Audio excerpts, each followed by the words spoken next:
Motherhood is a really important phase in a women's life and so is menopause. फ़र्क सिर्फ इतना है कि मदरहुड को तो बहुत ओपनली सेलिब्रेट किया जाता है, बट मेनोपॉज को बहुत साइलेंटली वुमेन एक्सपीरियंस करती है। Many of my friends watching video right now, आपकी मदर्स अभी अपने लेट 40s या अर्ली 50s में होंगी, आइदर अप्रोचिंग मेनोपॉज और experiencing it right now. Majority of women will spend 1/3 of their life beyond menopause, और ये हम सबके लिए जानना बहुत ज़रूरी है कि इस ट्रांजिशन फेज में हमारी मदर्स की बॉडी के अंदर क्या क्या चेंजेस आते हैं।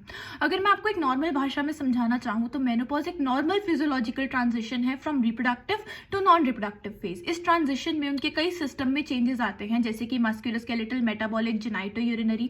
अब इन सिस्टम में चेंजेस आने के कारण उनमें कुछ सिम्टम्स प्रेजेंट होते हैं जिनको हम मेनोपॉजल सिम्टम्स कहते हैं, which can be low mood, irritable mood swings, inability to concentrate, hot flushes and sweating.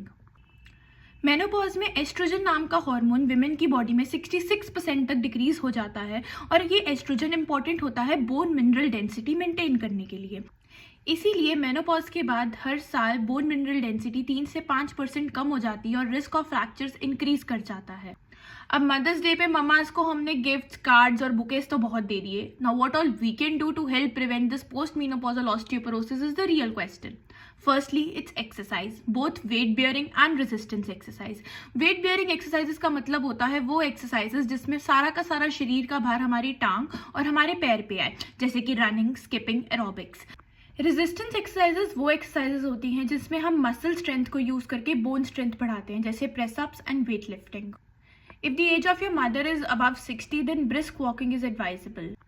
According to Indian Menopausal Society guidelines, calcium intake of 1000 to 1200 milligram per day and vitamin D3 intake of 600 to 800 international units per day is advisable. पर इससे पहले vitamin D3 का एक बार level check करवा लेना चाहिए। एक regular sleep routine के साथ साथ डाइट का भी एक बहुत इंपॉर्टेंट रोल है। डाइट जिसमें ग्रीन लीफी वेजिटेबल्स ज़्यादा हों, कैल्शियम कंटेंट रिच हो, एग्जाम्पल मिल्क और योगर्ट। आइसोफ्लाविनॉइड रिच डाइट भी बहुत बेनिफिशियल है, example in legumes, chickpeas and tofu.